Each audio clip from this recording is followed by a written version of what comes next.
ఒకరైనటువంటి నేటి త్రిపుర గవర్నర్ శ్రీ నల్లు ఇంద్రసేనారెడ్డి గారిని మాట్లాడవలసిందిగా కోరుతున్నాం.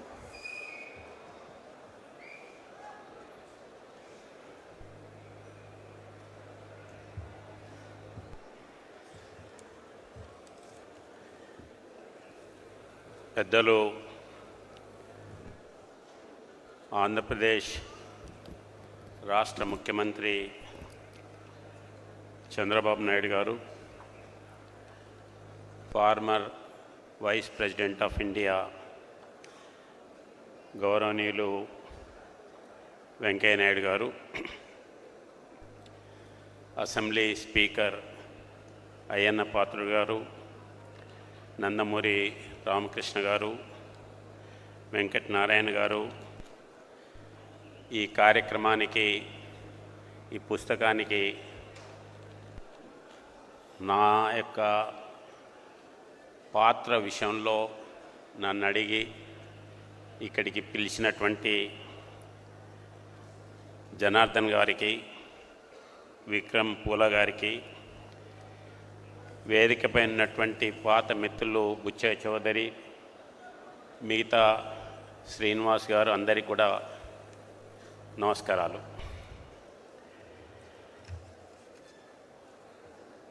1983లో మొదటిసారి నేను ఎమ్మెల్యేగా ఎన్నికయ్యేటప్పటికీ నాకు సినిమాలు ఎక్కువ చూడటం అలవాటు లేదు.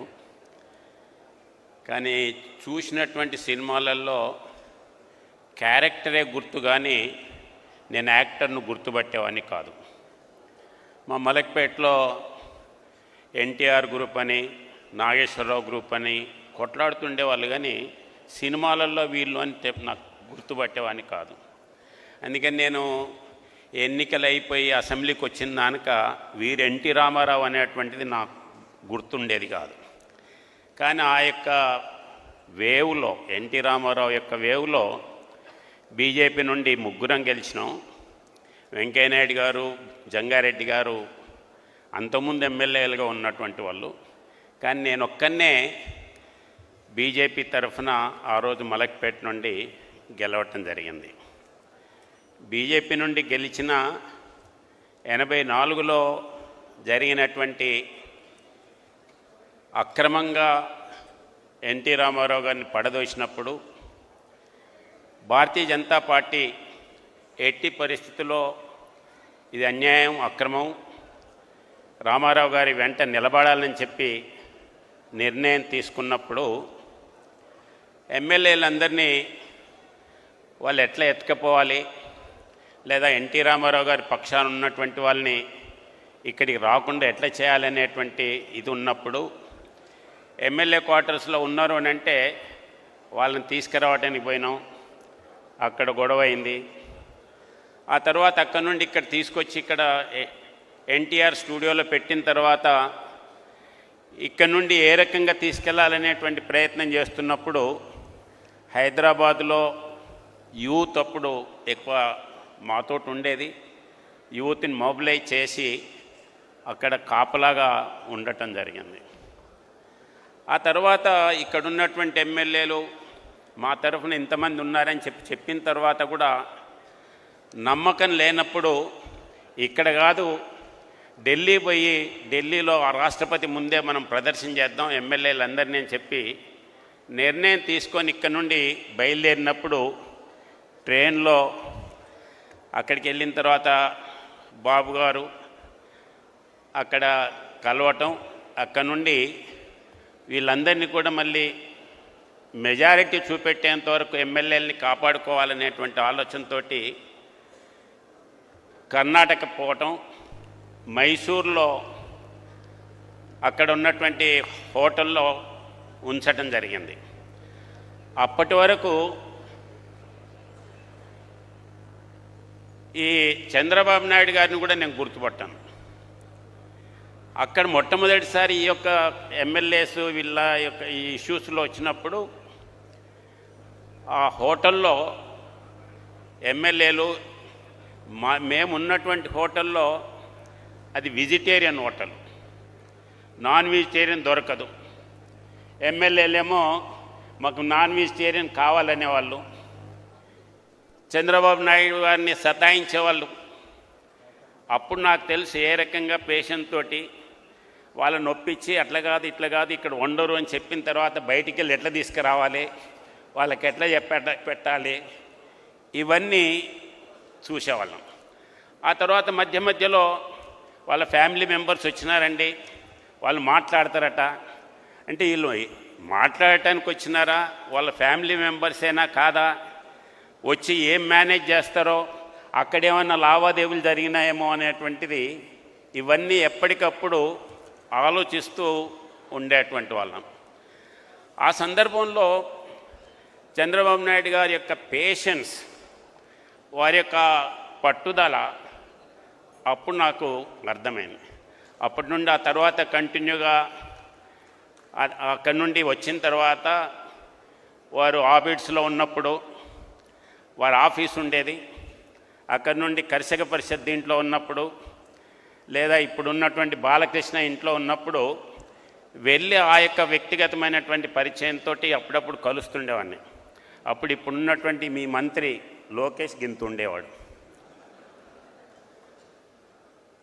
అయితే ఈ సందర్భంలో చంద్రబాబు నాయుడు గారిని మాట్లాడేటప్పుడు కేవలం అక్కడనే కాదు, ఆ తర్వాత 99 నుండి 2004 మధ్యంలో నేను ఫ్లోర్ లీడర్గా ఉండేవాడిని, వారేమో ముఖ్యమంత్రిగా ఉంటూ రాష్ట్రాన్ని అభివృద్ధి దిశలో తీసుకెళ్లాలనుకున్నప్పుడు ప్రతిపక్షం వాళ్ళని ఏ రకంగా కాన్ఫిడెన్స్లో తీసుకోవాలి, ముందుకెళ్ళాలనేటువంటిది ఆలోచన వచ్చినప్పుడు ఆ టైంలో వీరు తీసుకున్నటువంటి ఒక విషయాన్ని మీ ముందుకు తీసుకురాదలుచుకున్నాను. తిరుపతిలో కరువు వచ్చింది, కొండ మీద నీళ్లు లేవు కాబట్టి కిందికెళ్ళి పైప్ లైన్లో పైకి పంపు చేయాలి అని అంటే దానికి 5 కోట్ల పైన ఖర్చు అవుతుంది. టెండర్ పిలవాలి అని అంటే ప్రాసెస్ టైం అవుతుంది, ఈ లోపల కరువు ప్రాబ్లం అవుతుంది అనేటువంటి దీంట్లో టెంపుల్ దగ్గర నీళ్లు లేవు అని అంటే రావాల్సినటువంటి వాళ్ళందరూ కూడా రారు, చెడ్డ పేరు వస్తుంది అనేటువంటి ఆలోచనతో అసెంబ్లీలో ప్రతిపక్ష నాయకులందరినీ పిలిచారు. రాజశేఖర్ రెడ్డి గారు, నేను, కమ్యూనిస్ట్ నాయకులందరినీ పిలిచిన తర్వాత ఈ రకంగా సమస్య ఉంది, ఏం చేద్దామని అన్నారు. అప్పుడు అందరూ కూడా మీరు టెండర్ పిలిస్తే లేట్ అవుతుంది కాబట్టి నామినేషన్ పద్ధతిలో ఇచ్చేసేయండి అని చెప్పటం జరిగింది. ఆ రకంగా అవసరానికి రాష్ట్రం యొక్క శ్రేయస్సు దృష్ట్యా అందరినీ కలుపుకొని ఏ రకంగా పోవాలనేటువంటిది అప్పుడు చంద్రబాబు నాయుడు గారు చేసినటువంటి గుర్తు. ఇక అక్కడి నుండి నంది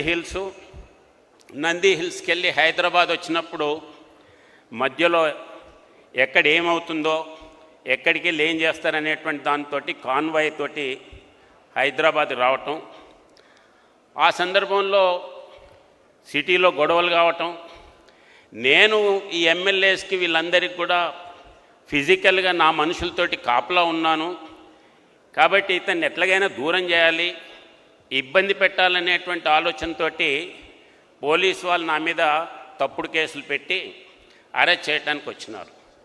ఆ సందర్భంలో ఎన్టీ రామారావు గారు గవర్నర్ బంగ్లా ముందు, రాజ్భవన్ ముందు మేము ప్రొటెస్ట్ చేయడానికి పోతే అప్పుడు పోలీసు వాళ్ళు నన్ను అరెస్ట్ చేయడానికి వచ్చినారు.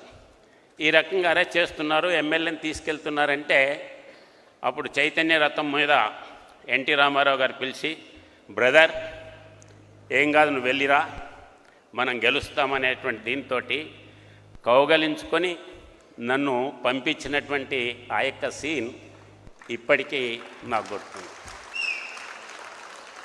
ఆ తర్వాత అసెంబ్లీకి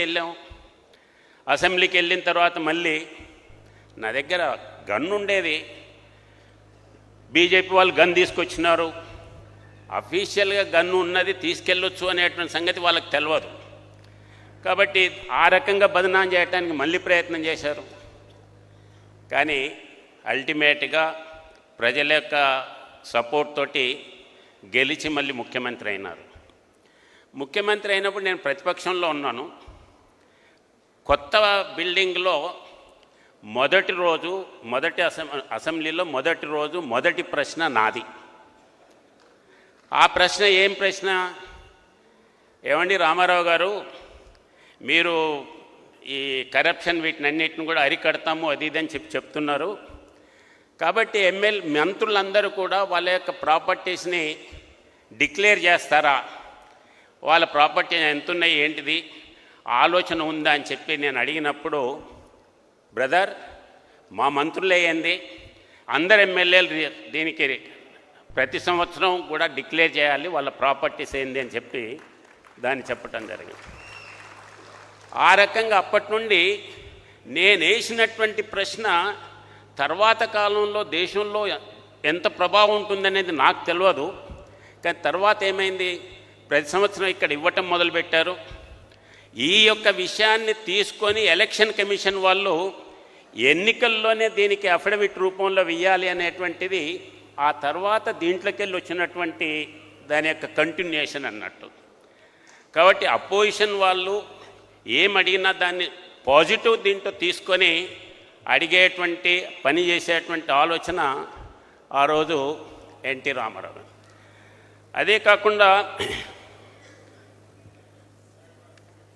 ఎన్టీ రామారావు గారు సినిమాలో ఏదైతే చెప్పేవాడో దాన్ని నిజమైనటువంటి నిజరూపం అంటే వారికి అవకాశం వచ్చినప్పుడు దాన్ని అదే రకంగా ఆచరణ చేసేటువంటి పద్ధతిని కూడా వారు చూపెట్టారు. ఆ రకంగా సినిమాలలో బీదవాడు ఎట్లుంటాడు, వాని సమస్య ఏంటిది, వాటిని ఎట్లా ట్యాకిల్ చేయాలి, ఆడవాళ్ళ సమస్య ఏంటిది, వాళ్ళ ప్రాబ్లమ్స్ ఏందనేటువంటి దానికి ఆలోచన చేసినప్పుడు బీదవాళ్ళకి తినటానికి తిండి ఉండాలి కాబట్టి 2 రూపాయల కిలో బియ్యం పథకం ఆయన తీసుకొచ్చాడు. ఆడవాళ్ళకి ఆస్తిలో హక్కు వారు తీసుకొచ్చారు.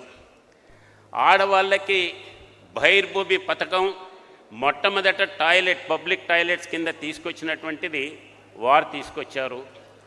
రైతులకు కష్టమైనప్పుడు రైతులకు కావలసినటువంటిది ఏంది అని చెప్పి 50 రూపాయలకే కరెంట్ అనేటువంటిది వారు తీసుకొచ్చారు.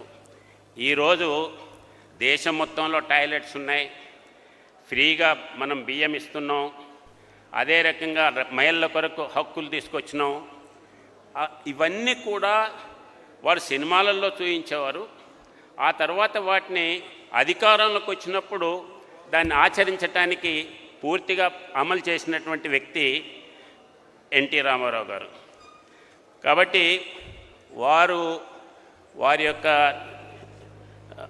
వీటిని మనం ఇప్పటికీ అదే రకంగా జయప్రకాష్ నారాయణ గారు వారి యొక్క ఉద్యమం ద్వారా ఎమర్జెన్సీ వచ్చి అప్పుడున్నటువంటి ప్రతిపక్షాలన్నింటినీ కూడా ఒకటి చేస్తే ఎన్టీ రామారావు గారు ఈ యొక్క ఉద్యమం ద్వారా దేశంలో ఉన్నటువంటి పొలిటికల్ని కూడా నేషనల్ ఫ్రంట్ మీద ఒకటి చేసినటువంటి వ్యక్తి యొక్క ఎన్టీ రామారావు గారు. కాబట్టి అటువంటి వ్యక్తి యొక్క విషయాల్ని గుర్తు చేసుకుంటూ ఆ రోజు జరిగినటువంటి వీటినన్నిటిని కూడా ఒక పుస్తకం రూపంలో తీసుకొచ్చినటువంటి మన జనార్దన్ గారికి, వారి మిత్రులు వీరందరికీ కూడా నేను ప్రత్యేకంగా ధన్యవాదాలు చెప్పుకుంటూ ఫిజికల్గా ఆ రోజు ఎన్టీ రామారావుని గద్దెదించినటువంటి వారికి నేను ఫిజికల్గా అక్కడ ఉండి ప్రొటెక్ట్ చేసి ఇచ్చేయటమే కాకుండా ఆ తర్వాత జరిగినటువంటి ఎన్నికల్లో అదే నాదెళ్ల భాస్కర్ రావుని ఓడించినటువంటి ఘనత కూడా నాదే. కాబట్టి ఐఎమ్ ప్రౌడ్ ఆఫ్ ఇట్. ఆ యొక్క ఎన్నికల్లో సహకరించినటువంటి చంద్రబాబు నాయుడు మిగతా వాళ్ళందరికీ కూడా ఈ సందర్భంగా ప్రత్యేకంగా ధన్యవాదాలు తెలియజేసుకుంటూ మరొకసారి ఎన్టీ రామారావు గారు ఎక్కడున్నా వారి యొక్క ఆశయాలు తప్పకుండా ఆ దిశలో ముందుకు పోతారని చెప్పి ఆశిస్తూ సెలవు తీసుకుంటున్నాను. జై హింద్, జై భారత్. ధన్యవాదాలు సార్. ఇప్పుడు మన ప్రియతమ ముఖ్యమంత్రి నారా చంద్రబాబు నాయుడు గారు తమ సందేశాన్ని ఇస్తారు.